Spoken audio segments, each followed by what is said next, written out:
Okay. So visit.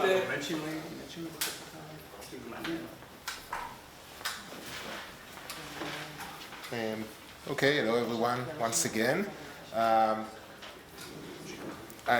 If I haven't had my dinner to the last talk, so here's another presentation which will be slightly longer.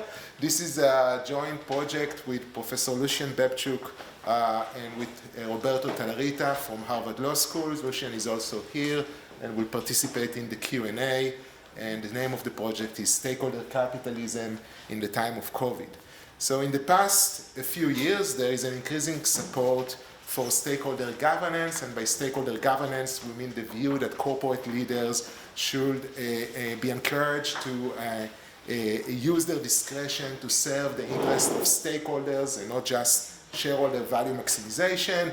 Just a few well-known examples: the Business Roundtable statements on the purpose of cooperation express commitment to deliver value to all stakeholders. The World Economic Forum on Davos urged the move to stakeholder capitalism. And Larry Fink, the world's largest asset manager of BlackRock, committed in his annual letters that he sent to shareholders to embrace corporate purpose and serve all shareholders. Now, a major building block in the stakeholderist view relies on the discretionary judgment of corporate leaders, right? The idea that if we give corporate leaders more discretion, they will use it to the benefit of stakeholders. Now, my two co-authors are skeptical of that proposition in a well-known piece that they put forward on the illusory promise on stakeholder governance. It basically says that corporate leaders do not have the incentives to use their discretion to benefit stakeholders beyond what will maximize shareholder value. Why? Because of executive compensation that is mostly tied to the share price, because of their willingness to be re-elected, and for other reasons they discussed in the paper. But at the end of the day, at the core of this dispute, there is an empirical question, right? Can corporate leaders be expected to use the discretion, if it's afforded to them, to protect stakeholder interest? In this project, we turn to examine this empirical question, looking at the context of corporate acquisitions. And just before I move forward, there are two versions of stakeholderism that have important implication for our context, for the context that we examine, for corporate acquisitions.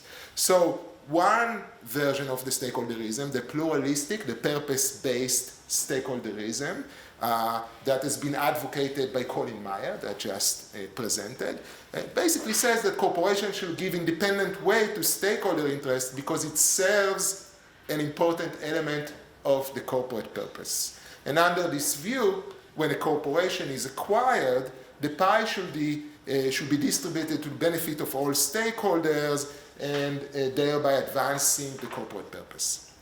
The second view of the stakeholderism focuses on implicit promises and tier production theory.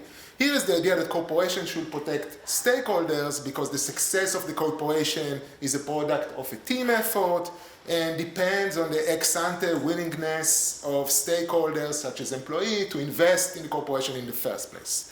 So if you want to enhance the prospect of ex-post beneficial sale, stakeholders need to be able to expect that they will be treated well ex-post, right? And based on this reasoning, Schleifer and Summers, Coffey, Stouts, all prominent scholars supported granting some discretion, some power to corporate leaders over acquisition so that they can fulfill this type of implicit promises.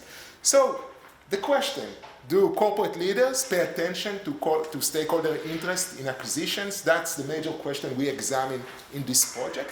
In our earlier work, we studied this issue and provided a negative answer to this question. This is a piece that was published in USC Law Review. But after we put it together, some people expressed reservation of some limitation with regard to some limitation of our sample. Because, for instance, we limited the sample only to sell to private equity firms, and those are private equity firms well known by their tactics and laying off employees after the acquisition. We limited the sample to non-Delaware firms that were incorporated in states with constituency statutes, but we know that the majority of the public corporations in the US are actually incorporated in Delaware. And we look at a 20-year period while stakeholderism started to gain traction mostly in the past few years. Right? So there were concerns about also the limited economic significance of the sample. And for all of these reasons, in this current study that I'm going to show you shortly, we decided to revisit the subject and examine a setting that we think is particularly fitting for this question, which is the deals in the time of COVID, deals in the time of Corona. And Corona is particularly interesting, Corona time, because all of this happened just against the background of recent pledges made by corporate leaders to consider the interest of stakeholders. So it was just shortly after the Business Roundtable statement and the Davos Manifesto. And in Corona, we know that stakeholders were particularly vulnerable, right, because concerned that there will be layoff. On the other hand, shareholders did extremely well during this period due to the Fed's expensive policies and the rise in the capital market. And in Corona time, corporate leaders and their advisors, right, said explicitly that they are rising to the challenge and looking after their stakeholders. So do they look after their stakeholders in reality? So to test that, we compiled a database of all acquisition of publicly traded companies with a firm value of over $1 billion. So those are all the most important acquisitions that took place in the US during this period. We are looking at an 18-month period from April 1st, 2020. We actually elaborate this sample, we are elaborating it right now, and we have information also about the past few months. So overall, we have data for 2 years, but I'm going to show you what is the current version that was circulated. And our final sample included other than 16 transactions with an aggregate value exceeding $700 billion. So it's really a significant amount. In terms of the sample, we have both acquisition by strategic buyers, which is about 80% of the transactions in our sample, and by private equities. We have both Delaware and non-Delaware firms, and we have companies from all major sectors, geographical regions, etc. We hand-collected, with the help of our dedicated RAs, we hand-collected a lot of information from proxy statements, from other SEC filing, from media publications. I'm going to show you shortly the results. And in the paper, when we present them, we look both as a subset of the largest deal. Those are deals with a transaction value above $10 billion, those are the example, and the entire sample, right? So we analyze it for these two samples. So what exactly we found? So we started with looking at the negotiation process, right? We wanted to confirm that there was real negotiation between the parties, and therefore the the corporate leaders could request some protections to stakeholders. So we examined the negotiation process along 5 dimensions. I'm not sure if you can see it, but overall, in our entire sample, there was a robust negotiation process. Right? The length of the process was longer than 7 months. In 70% of the cases, there were discussions with another bidder. In 50% of the cases, there were actual offers by other bidders.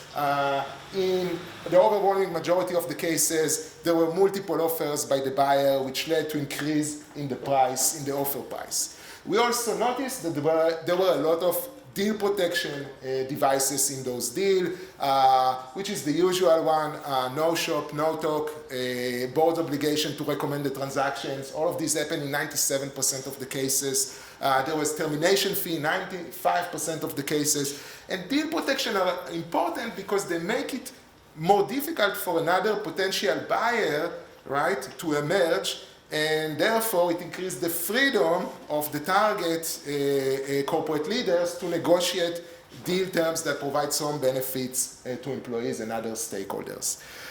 So, to conclude this part, there was a very meaningful negotiation in those deals. But the question is, for whom these corporate leaders bargain in those deals?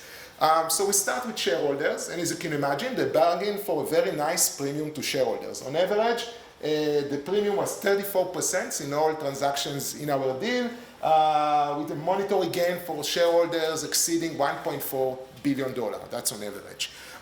What about executives themselves? They also, we in the paper, basically we identify 4 common sources of benefits for executives. A, they receive the premiums, right? Because most of them hold shares in those companies, so they are also entitled to the premium. But they bargain for additional benefits beyond that. So, for instance, they bargain for special bonuses, signings, bonuses, and other type of compensatory bonuses in connection with the transaction with an average value of 57 million. They bargain for commitment to retain CEO or other top executive in about 1/3 of the deals. And there were also some announced planned in the transaction document to retain additional executive in 50% of the deal. So what we can see is that executive bargain for substantial gains for themselves and not only through their holding of shares. So to conclude, so far, executive bargaining for the shareholders, they bargain for themselves, but what about stakeholders, right? Stakeholders that became so important in the past few years. Before I examine what happened to stakeholders in this transaction, there is an important comment to put on the table, right? We collected information from media coverage, from communication made by the company that clearly showed us that in the vast majority of the deal, executives were aware at the time they signed the deal to the risk that the deal could pose to various stakeholders. They recognized those risks. They didn't ignore them. And we provide many examples in the paper. So, for instance, here there is a risk of cost reduction, right? Some sort of synergies and basically, when we say synergies, basically what it means, it reduces payoff to other stakeholders post-acquisition. So we clearly recognize this in the vast majority of the deals. That's how they try to market the deal, right? There will be some cost reductions in operating spending. They will eliminate certain duplicative functions. Sometimes they clearly reflect the risk of reduced employment, that people will be laid off after the deal. They either put it straightforward in a very direct way in the disclosure statement, or sometimes they try to be more subtle, especially in the letter to employees. So they will say something like the combined organization will embark on a thoughtful integration planning process, which is a very nice way to say basically that some people will lay off after we close the deal. And they also communicate the risk that certain headquarters will be relocated following the transaction. So all those risks were clearly in front of corporate leaders. So what happens to stakeholders? We start with employees because employees constitute an important group of stakeholders.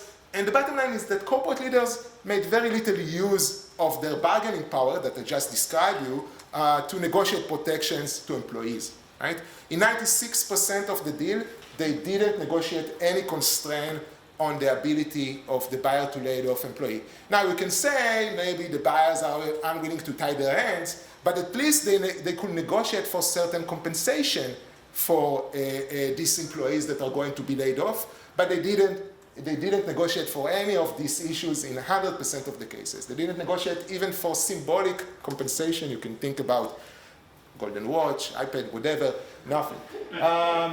And what did bargain for employees? There was some cosmetic protection. So for instance, a common provision in those agreements is that for certain employees that remain in the company, they will be entitled to the same terms of employment, but this provision is limited usually to 1 year. And most importantly, it's only to employees that stay in the company, and the buyer have the unilateral ability to fire all of those employees whenever he or she wants. So that one cosmetic protection. The other thing that we saw is a small minority bonus. In a small minority of the cases, we saw minor bonuses to employee in connection with the transaction. So think about a pool of bonuses to employees or things like that. But it has really little economic significance. In terms of value, it's less than it's less than 0.5% of the premium captured by shareholders. So it's really minor benefit compared to what shareholder gets. Then we check what happened to other stakeholders group that are recognized in the literature, customers, suppliers, creditors, and we find, as you can imagine, that corporate leaders didn't negotiate for any protection for these groups. They also didn't negotiate for any protection for the environment, and in a very small minority of the deals, they negotiate for some soft commitment in favor of local communities. So think about a commitment not to relocate headquarters for a certain period of time. But these commitments always are very vague, are very soft. Here the devil is always in the details, and they are not very detailed. And in any case, they are not enforceable by the local parties because the local parties are not third-party beneficiaries to those agreements. So the bottom line, as you can see, is that there were, in all of those COVID deals that were of important significance, there are very limited protections that were negotiated, corporate leaders negotiate for stakeholders. Now, then when we presented the paper, people started to come up with a different idea for empirical tests that we should conduct to determine whether our finding may be driven by other factors. So we devote a substantial part of the paper to address these other factors. So for instance, one could claim that corporate leaders may have been unable to obtain protection for stakeholders because the pandemic placed them in distressed circumstances and basically forced them to sell. So to test this, we examined a subset of companies that were not in distress, right? Either because their bonds were publicly traded at a yield below 5% or because they did extremely well during the time of COVID and their share increased by more than 20%. And consistent with our hypothesis that corporate leaders do not have incentives to serve stakeholders, we find that stakeholder protection were generally lacking in each of these two samples. We also examined whether what we observed is because of the uncertainty of the pandemic that caused corporate leaders to play it safe and to rush into a deal without engaging in too much bargaining. So what we did here, we looked at all the deals that took place after April 21, right, when we started to use the vaccination of US adult population and the unstoppable threat of pandemic was removed. And again, consistent with our incentive hypothesis, we find that stakeholder protection were generally lacking from this subset. Another thing that we did is we looked at all the deals in the year prior to the pandemic, right, where the stakeholderism was already out there in a very strong, expressed in a very strong way, but it was before the uncertainty of the pandemic, and we couldn't find any differences in the sample. Another potential factor is that we don't see stakeholder protections because at the end of the day, executives need to go to shareholder and to get their approval, and they won't approve it. So what we did here is we look at a subset of deals that were approved by a very high margin. So it was clear here that even if executives are able to reduce the premium somewhat by providing some protection to stakeholders, the deal will still go through. And even here we find that stakeholder protections were generally lacking from the subset. People also argue that maybe executives were precluded from seeking any protections because doing so will trigger a judicial intervention under the Revlon doctrine, right? So to examine it, we looked at deals that are not subject to Revlon doctrine, either because those are mergers of equal or stock-based mergers, or because those are deals involve targets that are incorporated outside Delaware in jurisdictions that explicitly excluded Revlon. And here we find that, again, stakeholder protection were generally lacking from that subset. Another thing that was raised is that perhaps corporate leaders are discouraged from seeking stakeholder protections by corporate advisors who cautioned against it. So their advisors tell them it's going to be problematic if you explicitly going to prefer stakeholder interest in those transactions. So what we did here, we look at subset of deals that where targets were advised by the perfect stakeholderist council, and in our view, it's Wachter Lipton, that clearly express the view that corporate leaders have the discretion to give a weight to stakeholder interest. They do it in all of their memos that they publish and are on the Harvard Law School forum as well. And in those situations, it's clear that the council will not stop the executive from securing certain benefits to stakeholders, but consistent with our incentive analysis, we don't find, even in this subsample, we don't find any stakeholder protection. Lastly, we were thinking maybe perhaps, stakeholder-oriented company are disproportionately absent from our sample. In other words, that we have a selection bias, right? And those who are stakeholder-oriented just stay independent. Their leaders don't initiate a sale of the company that can harm stakeholders.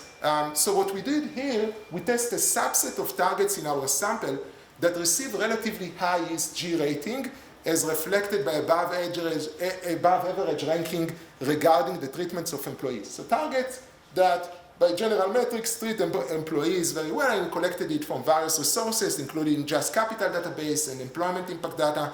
And here we find that stakeholder protection were generally lacking from this subset as well. We also look at the orientation, at the ESG orientation of the buyer, and didn't find different results.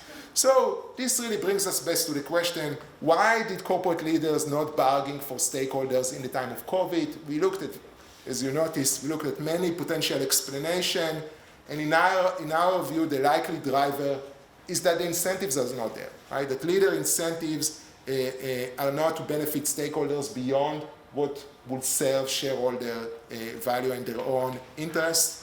And we think this is inconsistent with the belief that corporate leaders can be expected to protect stockholders when selling the companies, either because they think that it is part of the corporate purpose, or because it will help them to fulfill implicit promises and induce ex-ante investment by stakeholders in the corporation.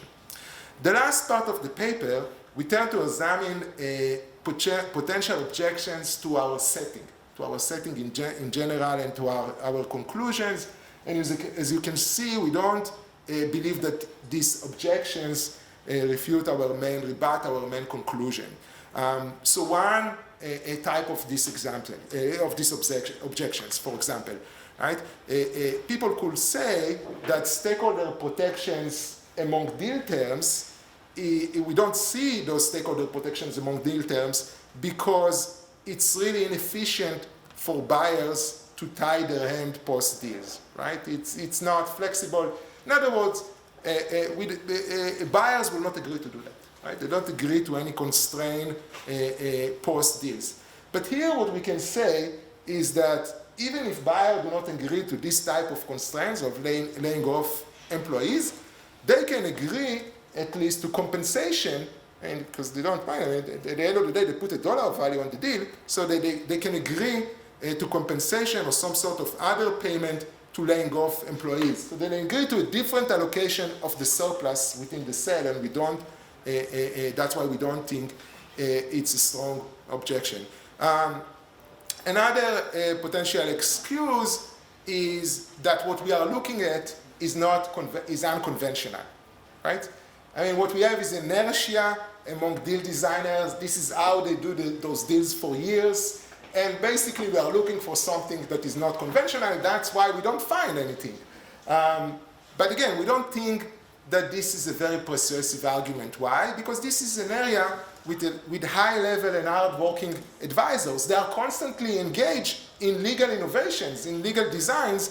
So if their corporate leaders, their client, will say, this is what we want, they'll find a way to incorporate it into the agreement and to find the necessarily contractual agreement. Another potential explanation is maybe we don't need it because the buyer can provide soft pledges, right? The buyer can provide soft pledges to the target. Say, rely on me, I'll make sure not to lay off employees. But this is, again, not very persuasive in our view, because deal designers, when it comes to their own compensation, think about executive compensation and the rights, they make sure that it's hardwired in the agreements. They don't rely on the soft pledges, although they have the ability to monitor soft pledges to some extent, but they don't rely on it. They want everything to be written in the agreement, so why should it be different when it comes to stakeholders who are mostly vulnerable to the breach of these soft pledges? Think about employees or environment, etc. Another potential explanation is that basically what we observe in our sample is the choice of minority stakeholder disregarding leaders that choose to sell, right? That those who choose to sell are the ones who don't care about stakeholders. But again, we don't think that this necessarily have to be the case. If there is a sale that produces significant surplus, even stakeholders regarding leaders, even leaders that care about stakeholders, can initiate those sales and just allocate the surplus differently and secure more value to stakeholders. And the last argument I'll touch upon briefly is the final end period argument, right? It's basically saying, your work is limited to final end period, but things may be different when it comes to ongoing business decisions. And of course, we think it is interesting to investigate ongoing business decisions. This should be subject to another research. But when we think about final end period, there are 2 points to take into mind. A, those are important acquisitions that involve in the allocation of significant value between shareholders and other stakeholders. And B, from a theoretical perspective, it's far from clear to us that in ongoing business decisions, corporate leaders are likely to act more favorably to stakeholders. If you think about it, in ongoing business decisions, corporate leaders thinking about the need to be re-elected, right? So there the incentives are also to favor shareholders, as Amir also mentioned, to some extent because they think about the next annual meeting. So to conclude, stakeholder capitalism failed to deliver during the time of COVID, according at least to our evidence and to the research we conducted. Our findings are consistent with the view that corporate leaders have incentives not to serve the interests of stakeholders, and we think that this finding caution against accepting or relying on claims made by the supporters of stakeholder capitalism. Thank you.